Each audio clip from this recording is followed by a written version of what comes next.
What's going on, everybody? It's your boy Shogi from Shook Earth Media, and today we're looking yet again at Dark Winds. This is episode 5, the penultimate episode of the season, and there's a lot to get into. It's a jam-packed episode, there's a lot of different storylines intersecting, so it's a lot going on, a lot to get into. And this first scene we got here is a scene of Dealer Dan, who is Rainn Wilson's character. I think this is a great caricature. Basically, he's very over the top.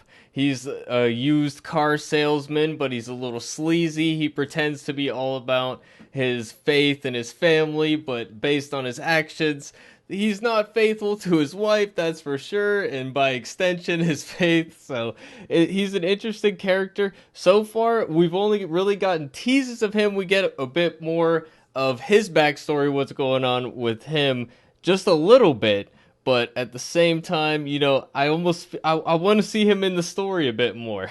I feel like we haven't fully utilized this character yet, so I'm looking forward to see what other curveballs might be in store here. But basically, he gets threatened by the Buffalo Society guys, these terrorist guys, and they blackmail him, basically. So that's how the whole scheme starts, with the paintings and the money and all that. So that's the origin story of that. And they had pictures of him with the lady, which would of course completely destroy his whole public image, so that would be not good for business.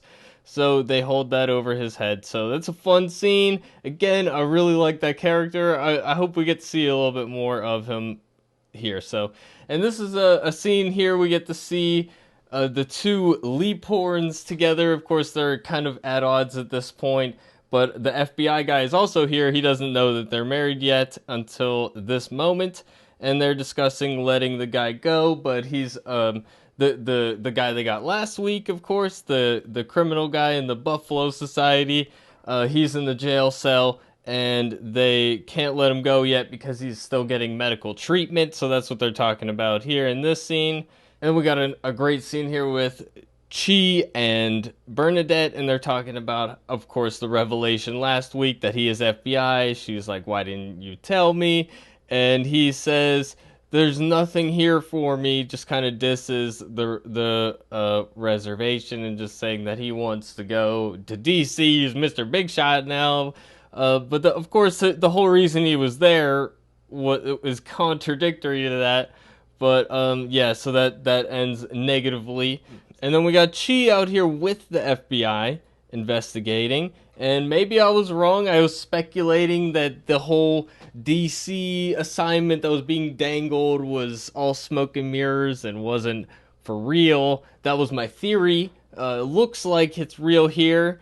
At least that's what they want you to think, what the writers want you to think, at least. This is a good point to talk about the general structure of this episode. Leaphorn and Bernadette, they're not on screen as much as previous episodes, so most of these characters are on their own for most of the episode, and I think it demonstrates that they're all very strong individually, that they can all lead their segments without feeling like we're losing something. And because of that segmentation, with all the different characters doing their own things, that's how the pacing this episode is really fast, so I really appreciate that. And we got the conversation here of, like, Bernadette's like, "Why didn't you tell me?" And he's pretty much saying, he didn't have to tell you. And then we got a great interrogation scene here. We see Leaphorn go a little bit too far. Of course, it's hinted at that this guy knows something about the explosion that it turns out, I think, killed Leaphorn's son, I think, is what we find out in this episode, that the son's death was as a result of the explosion. So Leaphorn goes a little unhinged when it seems like this guy knows something about it. Maybe like they planned it or something, or he has some behind the scenes knowledge. And there's the lunge. You love to see it. You know how it is. So, yeah, it's a great scene. Of course, he takes it a little too far. I feel like it might be, I don't know. it might be a bit too much too soon because, can Leaphorn go any further at that point? We can't have another scene later on of a similar interrogation scene where he goes too far, because then he just looks unhinged all the time. But of course, it's about his son, so we can understand, right? And here's a great scene too, because it's a callback to the first episode. Chi pulls over and helps somebody at the side of the road. If you don't remember the first shot where he's introduced, he's Mr. FBI, he's got his suit, and he's driving his fancy car, he's going straight past people that are asking for help on the road. So it's cool that he's doing the opposite now, so he's almost taken a little bit. I think he does regret what he did. The fact that he's on the outs, he feels bad about it, but he's not giving up on the FBI thing yet. But so he's incorporating a little bit of how they stop and help people and stuff like that. And he now knows that if he does that, he might get more information. And he does get a lead here. He gets a card that leads him to Dealer Dan. So I like that. I like that it's callback. It's a reversal, and it leads him to his next lead. So I think that that's a great little scene. And then we get another great scene. There's just a bunch of great scenes back to back. We have Leaphorn going to talk to I forget this guy's name, but this is the guy whose daughter was killed, whose daughter, she was also dating Leaphorn's son. So they have this connection, and they have the fight in the past. We saw in a flashback in episode 2 where Leaphorn shoots him.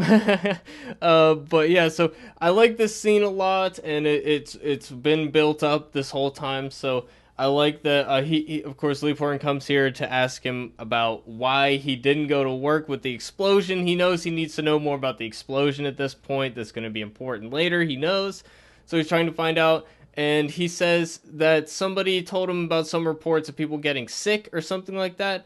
And now I seem to remember a previous flashback. I meant to check, but I forgot to. Please correct me in the comments. But I seem to remember a past episode. I did double check it, guys, and I looked at the flashback, and we saw Guy is this fella's name. He was on a peyote journey, a ritual, and after that, a guy came up to him and said he had a vision of the explosion and didn't go to work. And we even had a flashback of Leaphorn getting that information from Lester that conversation had happened. He's lying in this episode about how he found out, which I find interesting. So it's a good scene. It's got an emotional payoff.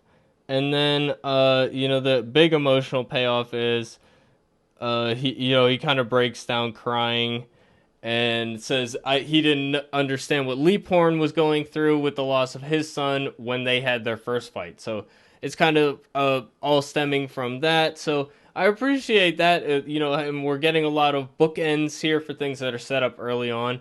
So you can tell the season was conceived as one unit, which is always good.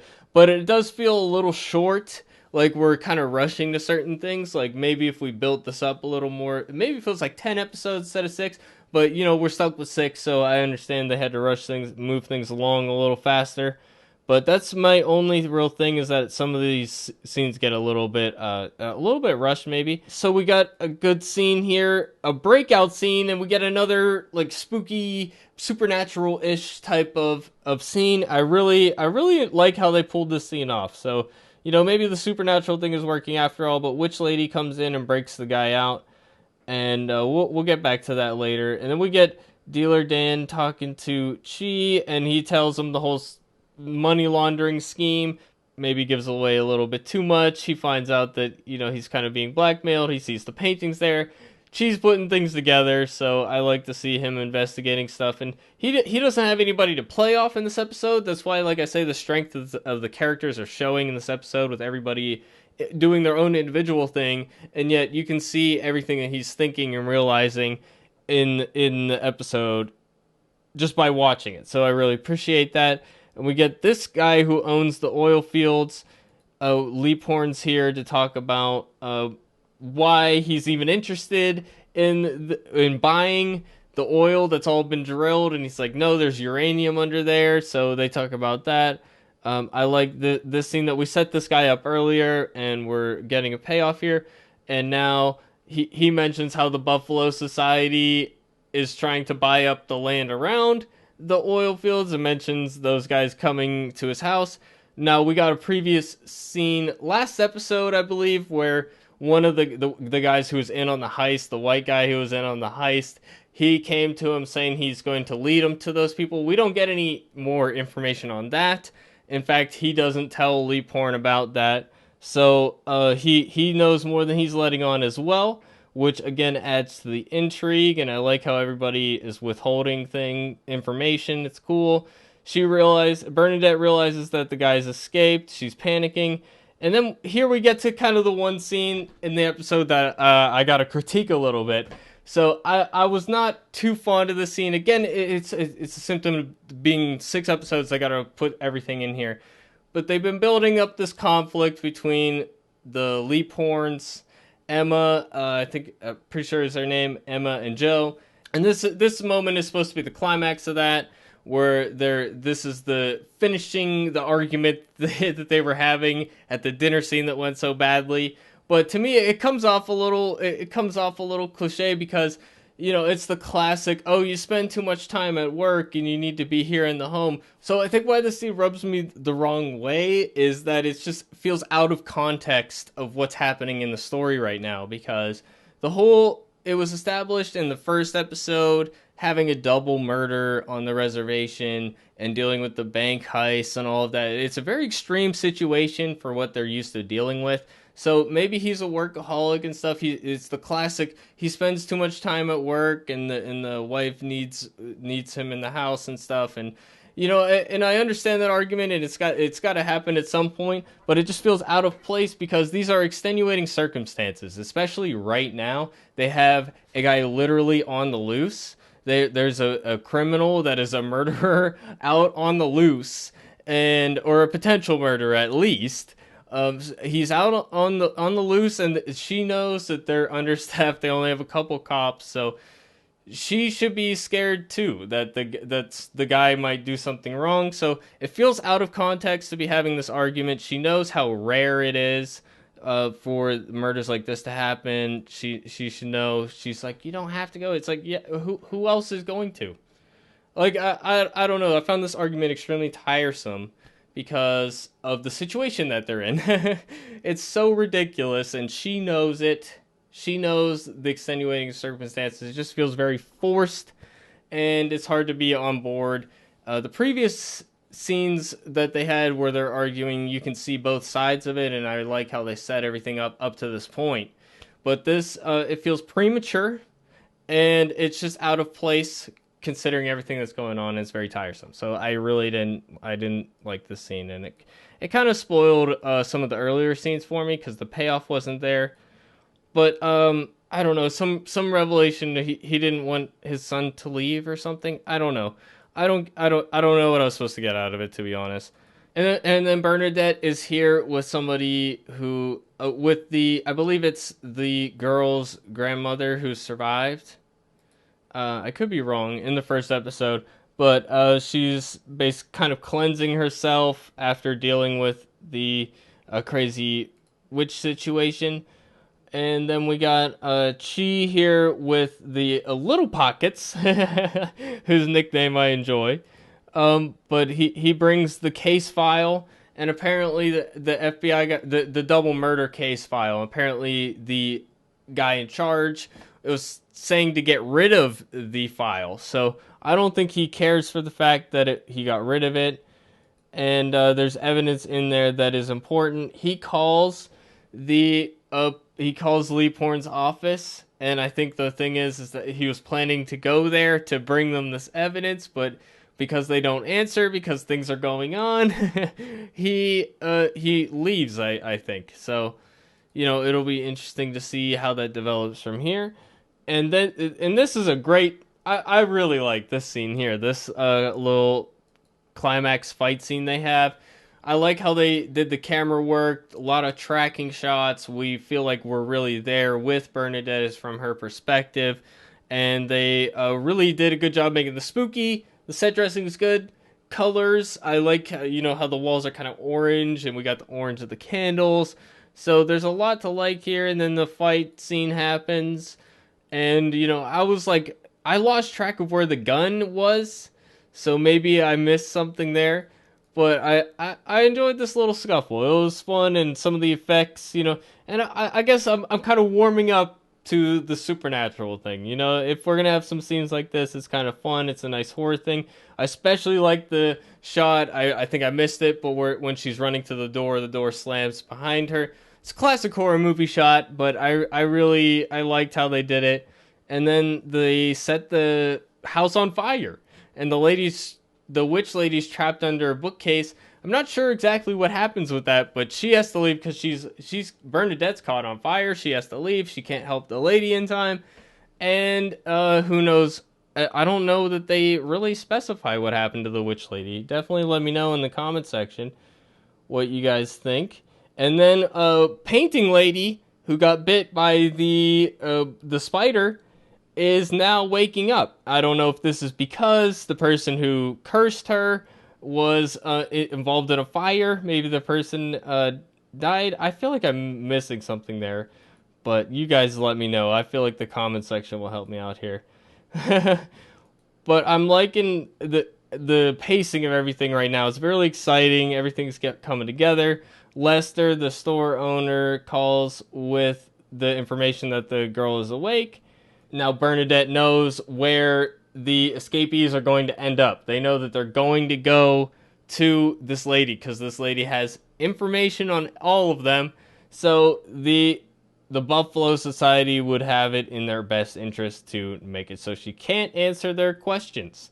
So that's where they're going. And I love the timing of the FBI guy showing up. This is going to make things interesting because it's interesting to have that dynamic. He's been more antagonistic so far, but it's interesting to put him in a situation where they have to work together. So I really like that situation. And he shows up expecting just to have a verbal argument about handing over a prisoner, but you know what? That's not what's happening. That's not the situation. And he comes on board. She gives him a shotgun, and they drive off. I really like that.